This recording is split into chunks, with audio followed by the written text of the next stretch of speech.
pastoral mode of adaptation is one of the earliest ways of subsistence known in human evolution.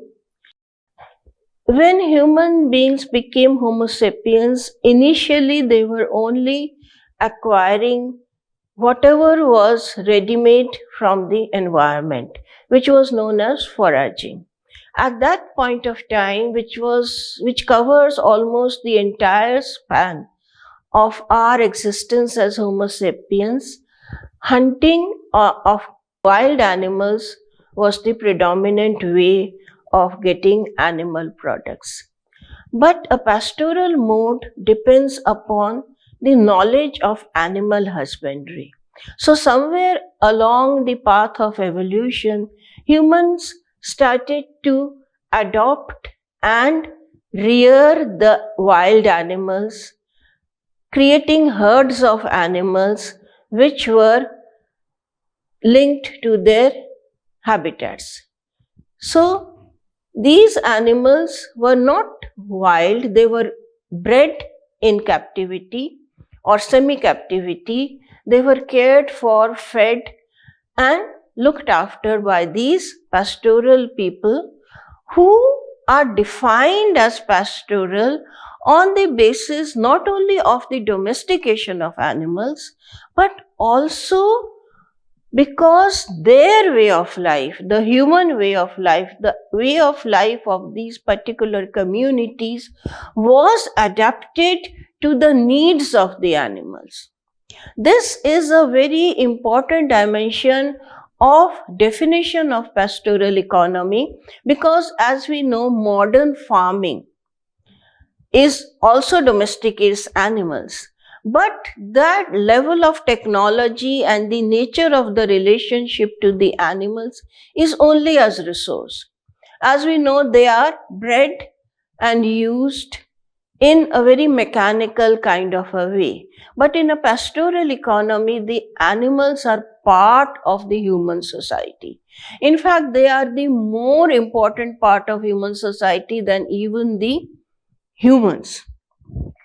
For example, amongst the Todas of Nilgiris, the cattle that they breed, they are considered as sacred.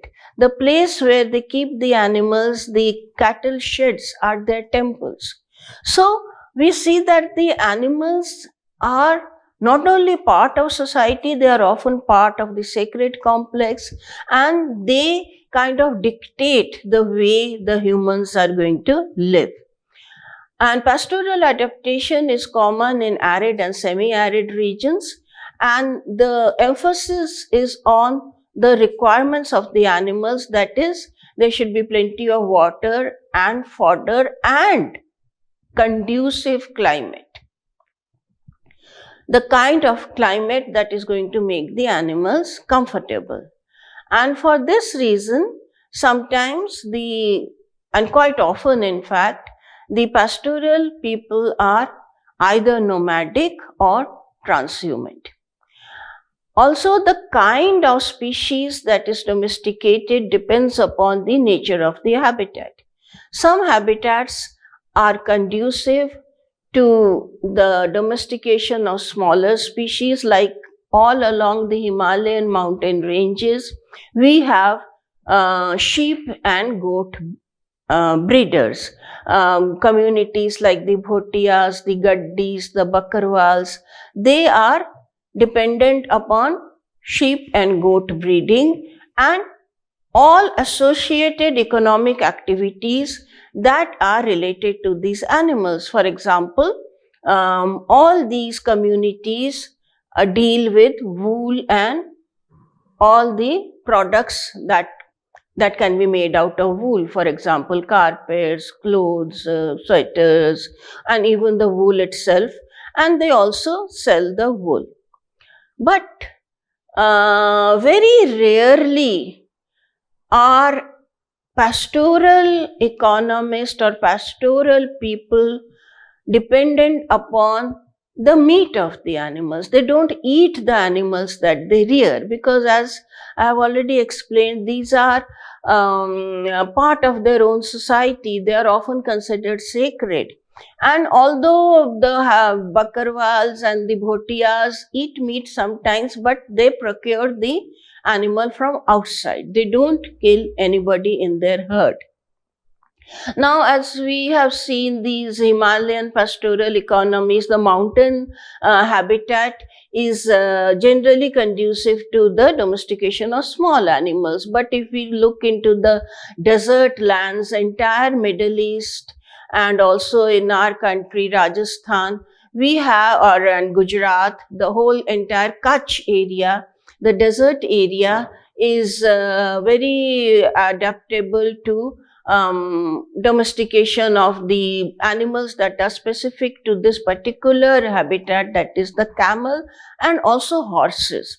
So horse and camel are found all over these arid deserts, but where there is provision for enough water, because water is the lifeline of, as we know, all life, and the large animals need a lot of water. And therefore, these communities also had knowledge of preservation of water. The Bauris in Rajasthan, they have a lot of ways of preserving rainwater and technologies of water usage. And then North American prairie was at one time, now of course this is all city, it is an urbanized, completely urbanized terrain. But at one time, before the colonization by the European, the North American prairies, these were rolling grasslands, and they were famous for the famous North American buffalo, which have now almost become extinct, plus the horse riding tribes. In fact, there were entire, you can say, countries that were pursuing the pastoral economy. The Middle East was comprised of mostly tribes, pastoral nomadic tribes, which were competing with each other for the grasslands, for the water and the animals. So they also developed a culture of conflict.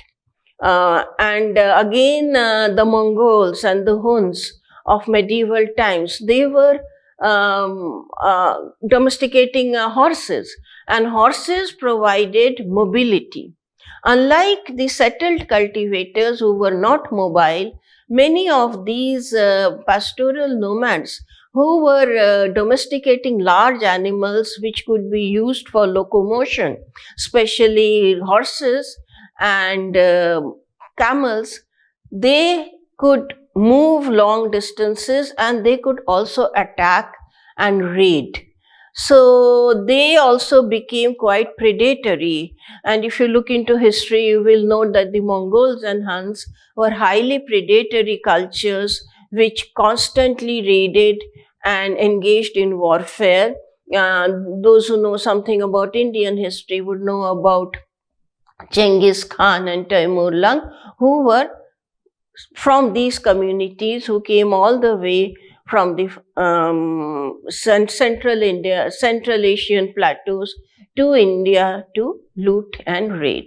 And they, because of their mobility, they could loot, raid, and then go away. They would not stay in one place. So they never settled down as such. Their aim was only to raid and then take away. But the communities that are based upon the domestication of small animals are peaceful, and they just engage in wool rearing, making carpets, and trading. So these are some of the, and again a very well-known pastoral community in India were the Todas of Nilgiri, who domesticated a particular variety of buffaloes known as Toda buffaloes. Many agricultural communities also practice animal husbandry.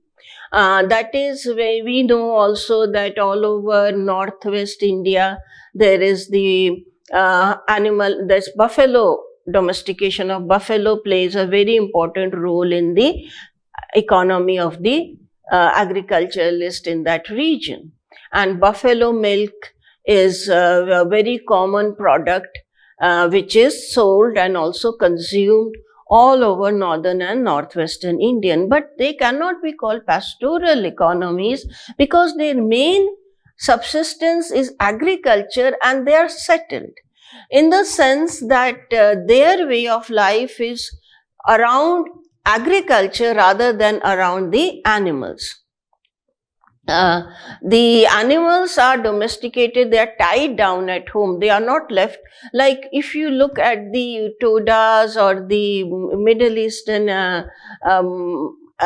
pastoral economies, the animals are herded, but they are not tied to the homesteads.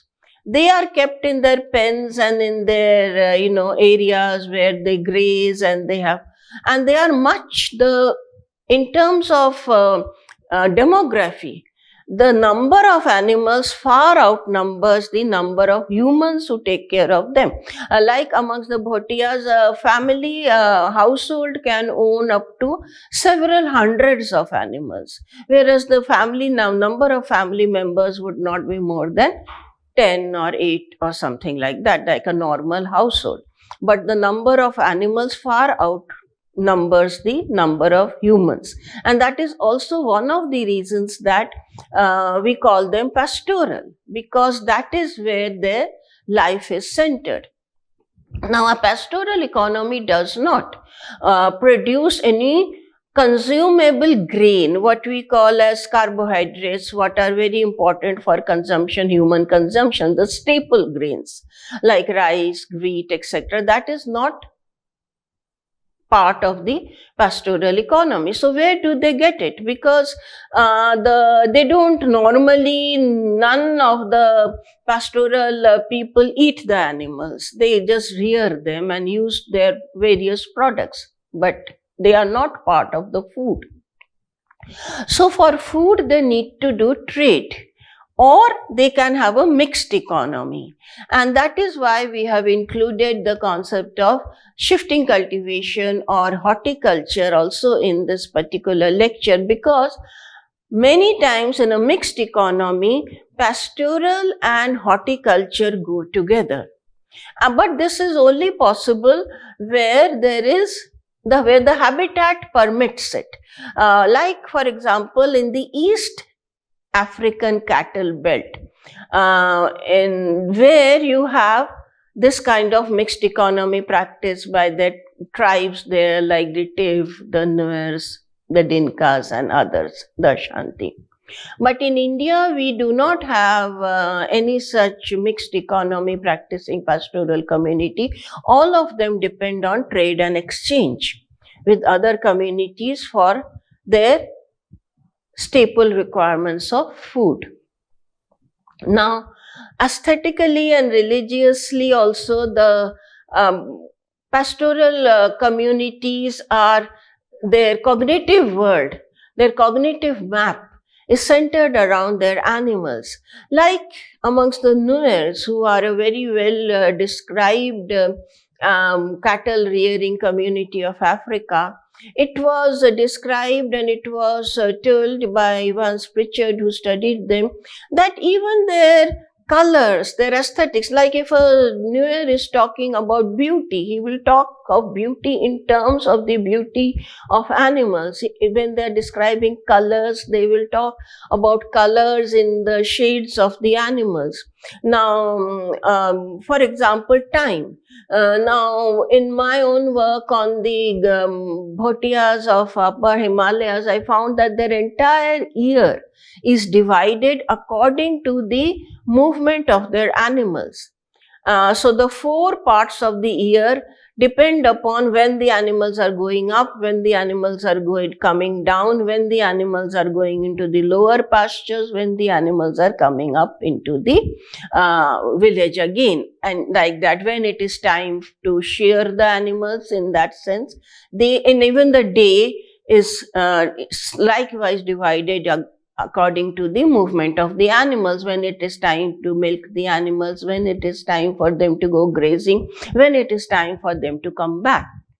And in their language, we will find that there will be many more words related to animals. Just like the Nuers, they describe color, aesthetics, beauty, and all kinds of adjectives which are used to describe, like we say, fast as a deer. And so they will use their animal symbolism only in their language to a very large extent. And similarly, gender relations are also very much dependent on this pastoral economic lifestyle. Like I was discussing, and I told you that the communities that domesticate very large animals like horses and camels were also had a culture of raiding and warfare. And when they used to raid other such similar communities for their animals, they would also take away the women. So that in these communities, there was a lot of restriction placed on women. And they were often not allowed to go out, and they were kept inside, because there was always a danger that whenever there was warfare or raid, the women would also be taken away. But in the communities like the Bhotiyas and the Gaddis on the upper Himalayas, it's just the opposite. Here, what happens is that they live in settled villages, and the animals are taken for grazing all along the mountain routes by the men, so that the men spend most of their time outside of the villages, and the village is practically controlled and ruled by the women. In their cognition, in their worldview, they say that the village or society belongs to women and the wild belongs to the men. So, and again, because they have to adjust to the life of these animals, the animals cannot stay in one place for too long. Because when, supposing they are taken to the pastures for grazing, even no matter how lush the pastures are, in 1 or 2 months, practically maximum by 3 months, all the grass is going to get depleted. So they need to move on. Similarly, water gets polluted, the animals bathe in it, they wade in it, so they have to keep moving on. Now these Bhotiyas, they go along the canals or the waterways on the Himalayan upper regions, taking their animals on these ways, and that is their route. That then becomes the pastoral nomadic route. Then climate plays a very important role. Now, in the Himalayas, for example, the upper reaches of the Himalayas, which is their main villages and where they spend about 6 months of the year, and that is where on the alpine pastures or over the tree line, there is beautiful fodder. So in summer, the animals graze on those alpine pastures, but in winter, the entire place gets covered in snow. So the animals cannot survive. So they are taken down to lower altitude pastures like near Rishikesh and Haridwar, and they graze there for 3 months, and then they go up back to their high altitude village by the time it is summer. So this kind of a movement which takes place between two fixed points, that is the upper altitude pastures and the lower altitude pastures, is called as transhumance. Transhumance is defined as movement between two fixed points, either upper altitude, lower altitude, which is very common in the mountain regions, but the Todas have another kind of transhumance. The Todas live on the top of the Nilgiris. Now, the Nilgiris are a mountain system, and when the monsoons come, there is a rain shadow area, as many of you know geography. There is a rain shadow area that is a side of the mountain where the rain falls very moderately, and then there is the side of the mountain where the rain is very heavy. Now the buffaloes that are reared by the Todas, they will not survive on the heavy rain side, because that is very, the animals cannot live in flooded areas. They get disease, they die, and they can slip, they can fall, they can drown. So the todas move to the other side of the mountain, to the rain shadow area during the monsoon period. So this is also a kind of transhumance.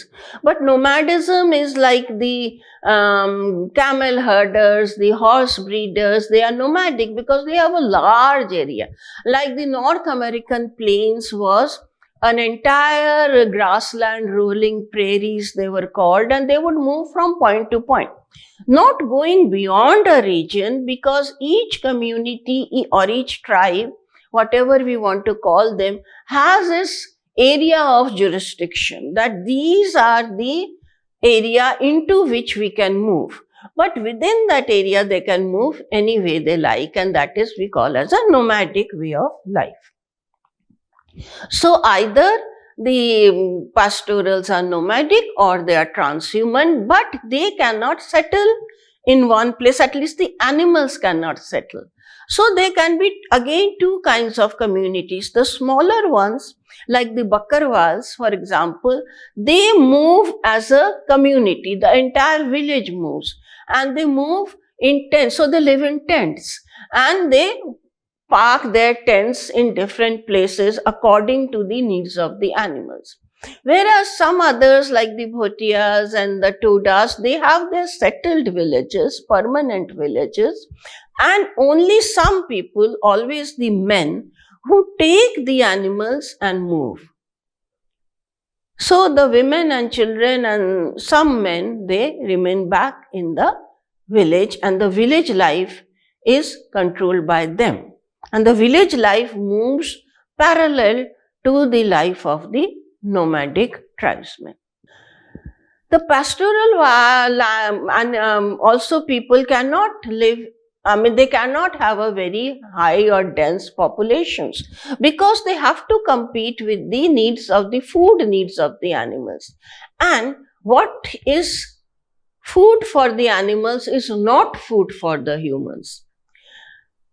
Sometimes what happens, like it is very common in central India, and it was also common in Rajasthan at one point of time, when technology had not developed so much so that the farmers or the agriculturalists, the cultivators, could have several cycles of cultivation. So they used to do monocropping. Monocropping means only when the conditions were conducive, like during the rainy season, they would plant their crops, and the rest of the year the land used to lie fallow. And the Gujjars and other animal husbandry, animal rearing communities, they had a exchange relationship with these settled cultivators. So when the land was lying fallow, these people would move in, and their animals would graze on the stubs. So after the harvesting was done, the stubs were left, and these stubs were grazed by these animals. They were not burnt. And so these stubs were grazed, and then the animals would also manure. Their dung used to manure these fields. And when the time came for them to move on, they moved on, and they received some grain in exchange. And while they were there, they would supply these agriculturalists with the animal products like milk and the hide of dead animals and bones and other things that are used. The kinship system or the social organization of the pastorals is usually based upon either clan or village communities. There is a reason for this. The resources that are exploited by the pastoral communities are very extensive, like pasture lands. Now, if you have to graze hundreds of animals, you need vast pasture lands. You need a lot of water. And all this cannot be owned by individuals or protected by individuals. They need to be controlled and protected by the entire community, or at least large groups, which can be lineage groups or clan groups. Clan and lineage. Lineage is where we know the known ancestor, like it would be a group comprising of 2 or 3 generations. And a clan is a very large entity which is identifies itself as descended from a mythical ancestor. Now, depending upon the extent of the resources, if they are very vast, then usually we have clans. Large communities who collectively own the land, like amongst the Nagas, amongst the Middle Eastern clansmen, the Mongols and Huns, they were all clan based. And the clan owns and protects their common resources. And all members of the clan have access to these resources by being members of that clan. So no outsider can come in and graze their animals or drink the water and do anything over there, settle down over there, because that will be all known as belonging to a particular clan who also defend it. So if outsiders come, they can be killed or chased or whatever. In case of very small communities like the Bhotiyas, they are village based. So the entire village again similarly has access to these resources. Now, for example, these the Bhotiyas who lived on the Indo-Tibet border after the 1962 war, they were shifted from the borders and their villages were located away from the borders, but they still have access to their pastoral lands because that is essential for their survival and that is something which belongs to them from generations, and the state also recognizes that right. And even today, whereas no other people can go there except for the military, the pastoral people can go there and graze their animals. For that they are given special passes. So, at the individual level, individual wealth comprises of your house, your money, your personal possessions, and even the animals. The animals are individually owned, but the pastures, water, and forest and other resources are all held collectively. It is the same for the Todas. The Todas are a smaller community occupying less bit of land, so they have lineage. About 3-4 generation depth of groups that own and manage these resources of water, forest, land, because forest is also required for their house building, for their minor forest produce, for some of the shrubs, berries, etc. that grow in the forest. So they use that. But all that belongs to the lineage. So you cannot have access to any of the resources unless you are part of that particular kinship or village group. Now, when I mentioned that pastoral economy in itself is not a complete economy. It's not a complete subsistence mode because it cannot provide the community with all that they need. They need staple food. They need other things like sugar, salt, so many other items that are required. But the pastorals produce many tradable items. Now, the Bhotiyas of Uttarakhand, for example, they trade in wool, they trade in sheep, they trade in carpets and woolen garments and some other items. But in the colonial period and in the pre-colonial period and before, in fact, right up to 1962 when the border between Tibet was closed, they used to trade across the border with Tibet. So they would carry goods from Rishikesh, from the northern Indian plains up to their village, then go across and trade with the Tibetans mainly for salt, borax and other things, and then they would come down and they would trade the same things in the markets in Rishikesh and Haridwar. So trade was a very important aspect of their economy. Then where there is the habitat is conducive or where there is no other community with which they can trade, they also have a mixed economy. Like as I said, the East African cattle belt. The Todas live in exchange relationship with other communities who live on the Nilgiri hills, and out of them the Badagas are the food producers. So shifting cultivation is a mode of cultivation that has very extensive use of land, because one piece of land is cultivated, and once the cultivation cycle is over, the stubs are burnt and they are mixed with the topsoil and the seed are broadcast. Now, this mode of cultivation does not use any external fertilizer, it does not use any mode of irrigation. So this they are rain dependent, and because they are rain dependent, not much, and because they don't dig, they don't use the plow. This is a technological aspect of shifting cultivation, that it is only done with digging sticks and hoes, and only the topsoil is turned, mostly by women. It is also called women's cultivation. It is the topsoil is turned with the burnt vegetation, and it provides the fertile soil, but only for one or maximum 2 cycles of cultivation. After that, this particular piece of land is left fallow and the people move on to another piece of land.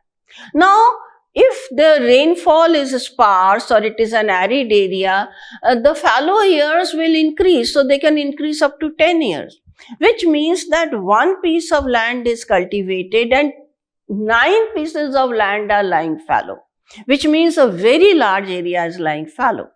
And this can be used for grazing animals. If there is a mixed economy, they can have a exchange relationship with other communities who are pastoral, and then they can have graze the animals in exchange for various goods.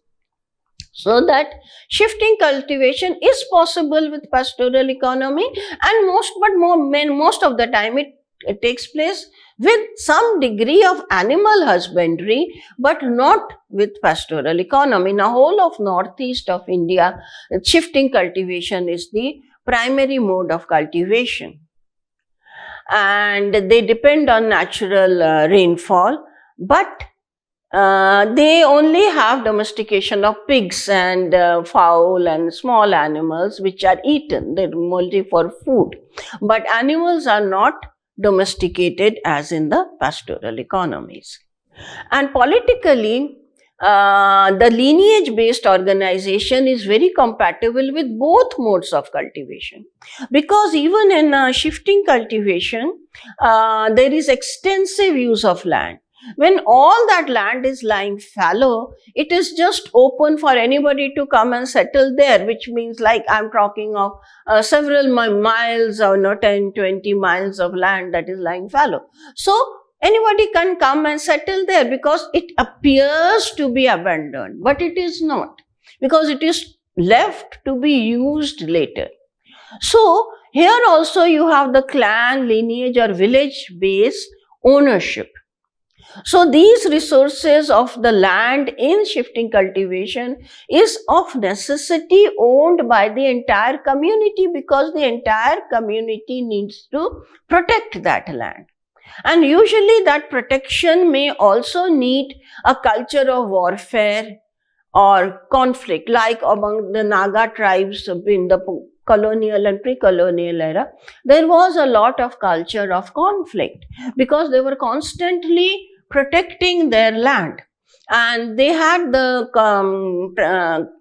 custom or the institution of the village dormitories, the men's dormitories. So the young men in the village would be living on the outskirts of the village, keeping an eye on who is coming and who is going, and they were constantly ready for conflict. They were armed and they were also trained.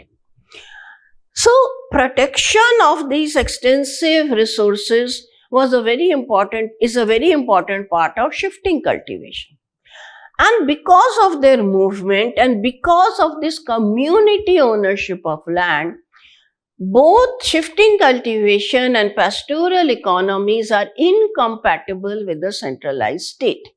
No centralized state wants either pastoral nomadic communities or it wants shifting cultivators. There are several reasons for that. Firstly, both of these support low population densities. Now, a state gets its power from a high population density. If a sparsely populated center has very little power, then there is very little production of surplus, because both of them are what we call as subsistence economies. Subsistence economies means that whatever is produced is largely consumed or exchanged for further consumption. That is, everything is produced for use value and not for exchange value. Now, modern states are largely and predominantly based on the capitalist system of market exchange. And market exchange is incompatible with both these modes of production. And therefore, we find that the state often finds many political means of trying to say that, like we always told, that shifting cultivation is wasteful, that it is bad for the environment, or that even grazing is bad for the environment, it is bad for it causes deforestation. But these are not true, because if grazing caused deforestation or shifting cultivation was bad for the environment, they could not have continued for millions of years, which they have done. So the real reason is that they are incompatible with centralized state and capitalist economy.